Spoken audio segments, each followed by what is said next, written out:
Hey guys, welcome back to a brand new video. In today's video we're going to be doing a vaccinated person suggested episode, and it's going to be an interesting matchup between current Speaker of the House Nancy Pelosi and Senate Minority Leader Mitch McConnell.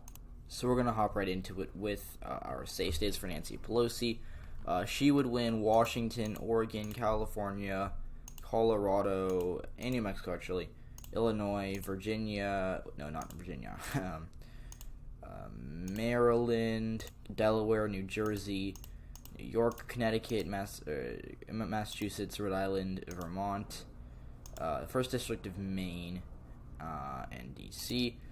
McConnell, he'd win these states, Montana, Idaho, Wyoming, Utah, the Dakotas. He'd also win Alaska, safe Alaska, kind of like more establishment Republicans, especially when they have ties to the oil industry.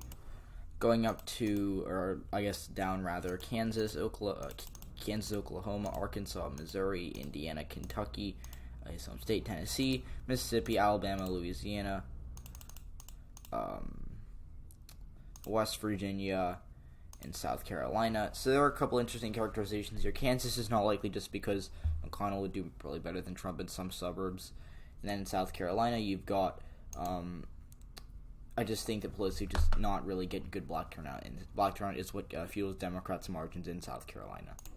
So Nancy Pelosi, I believe that she would carry Minnesota by a likely margin. This isn't really saying anything about her strength with working class voters or with voters of color, or even with suburbanites. It's just that McConnell would do so badly in the rural areas and in the working class areas that I do think that Nancy Pelosi would likely get very good margins here.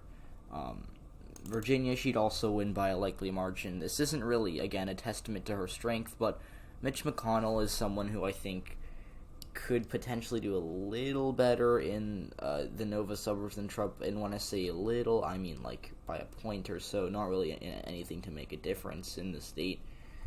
So I think it would stay pretty similar. I mean, Pelosi could hypothetically gain in the rural areas, but there would be a lot of third-party voting, so it wouldn't really move too much. And Virginia would stay in the Democratic column. New Hampshire and Maine are also pretty solid for Pelosi, but I think it's more important that we move on to our likely McConnell states.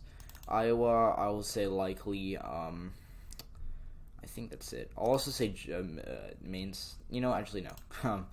But Iowa, I think it'll be my only likely Republican state for now, and this is only because I think that, unlike Ohio and Maine's 2nd district, which we were talking about before, Iowa, they will elect Democrats, and Democrats can absolutely run ahead of the top of the ticket, but it happens less so in Iowa than in other races. Like in Ohio in 2018, the Democrats won a Senate race there pretty easily, and in Maine's 2nd district, there was a Democratic representative from there, whereas in Iowa, 2018 Democrats did do well with in those 3 out of 4 House districts, but they lost both of them in 2020. And Cindy Axton was the only Democrat who actually held on in a Trump seat in Iowa. So, that was impressive, but not enough to make me think the state would narrow up too much. So for our lean Pelosi states, Nevada and Arizona come to not Arizona. Let me think. Actually, speaking of which, that reminds me. Just really quickly. Can someone DM ypms.com on Twitter to ask them to give me a watermark? I DM'd them a while ago and they haven't really responded, but it would be cool if I got a watermark, because I think I have more subscribers than Politics, Gaming, and RDP, but I'm not sure, so that would be cool. If I got a watermark, that would be pretty epic. But yeah, so going back to what I was talking about before.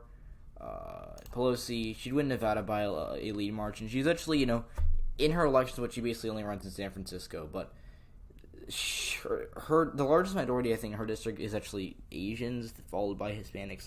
I could be wrong, but I think it's Asians and Hispanics. But she's done pretty well with Hispanics there, and I get the Hispanics in San Francisco are much more liberal than those in, Arizona or Nevada, but I do think that some of this is the best guess we have, so I think that she'd win Nevada by a solid amount. By solid, I mean 3%. So yeah, then I think the Rust Belt would really come through for her again. This is not a testament to her strength in the Rust Belt. It's just that Mitch McConnell is such an uncharismatic candidate, and I think that he doesn't even have a base. the only base I could think of for him is like an evangelical Christian type voter, but even then, he ran behind Trump in virtually every county in Kentucky except for one.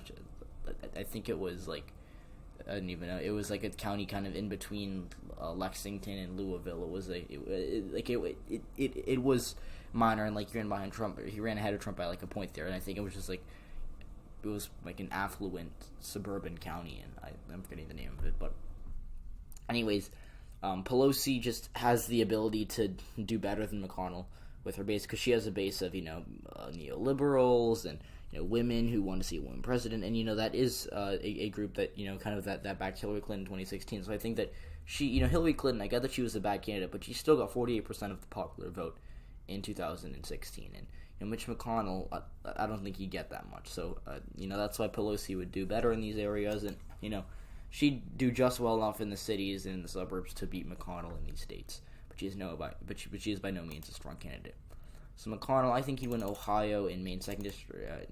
Whoops, I forgot to give that to Pelosi. But he'd win Ohio in Maine 2nd District by a lean margin. This is, I would say, because of polarization. And in Ohio, the Democrats in Ohio have really bad geography. And this is, I'm mostly bringing this up because I'm making a map of Ohio right now in DRA. But the issue the Democrats have in Ohio is that their votes are very spread out. Even the Ohio suburbs, like Delaware County, they're still fairly red. If Delaware County was in California, or even in like Arizona or Nevada, or a bad analogy, but if Delaware County was in Michigan or Illinois, it'd be pretty blue. But since it's in Ohio, it just seems to be more conservative for I guess geographical reasons. So. I think areas like that would come out for McConnell, and like I said earlier, the only county that he ran ahead of Trump in Kentucky was it's gonna bug me now, but it was Franklin County. By the way, I didn't even have to look at the map I made because I did make a map, but I knew it was right in the middle. It was Franklin County. He went up by 2, Trump went up by 1. Anyways, to a certain extent, there is, I think, what I would assume to be a few suburban voters, especially in like Delaware County, Ohio, or Lorain, to a lesser extent, that would like Mitch McConnell, but it's just polarization that carried him over the edge here. So yeah. Also, for his lean states, I think I'll give him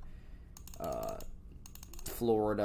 I'll give him Texas. I'll also give him North Carolina because I kind of want to get rid of these states because I don't think Pelosi is strong enough to win any of them. But at the same time, it would be something that she would kind of Anyways, Pelosi, she just wouldn't really do that well with Hispanics in Florida, and I know that I said she has done okay with them in her San Francisco bid, but there's, they're different groups because, Hispanics in Florida are Cuban and Puerto Rican. Those in California come from Mexico, primarily speaking, but, to win Florida, Democrats have to do, a lot better with Hispanics, and even if Pelosi does better than Biden with Hispanics, which I think she would in Florida, it wouldn't be enough to give her the win. So I think she'd lose it by someone as Biden, because there could be minor aggression in Duval or in Pinellas, because Florida's, Kentucky's kind of south and Florida's also kind of south, and I think that McConnell would have somewhat of a regional appeal there, as compared to he'd kind of brand Pelosi as liberal elite Pelosi, whereas he's from Kentucky, so that would be a minor factor. So I think it would stay the same.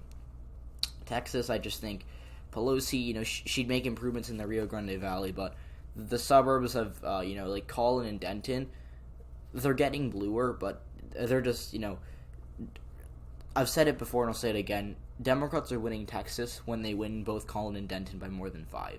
Until that happens, I think it's lean Republican. And I just, bottom line is, I don't think Pelosi wins either of them, and I don't think she wins either of them by 5. So, yeah. Now, these two states are really pure toss-ups. I'll give Georgia to McConnell because he's from the South, and because I think he kind of has somewhat of an appeal to voters in the suburbs like Cobb County, Gwinnett County, Henry County, Newton County, etc. Even Fayette County to a lesser extent, and also in Forsyth and Cherokee. But these are areas that I would expect at least the Republicans to continue to decline their vote share in. But at the same time, when you're running Nancy Pelosi as a Democrat, that's never a recipe for success. So in Arizona, lastly, I'm only giving it to Pelosi because I think she'd just hold on to Biden's numbers with Hispanics there.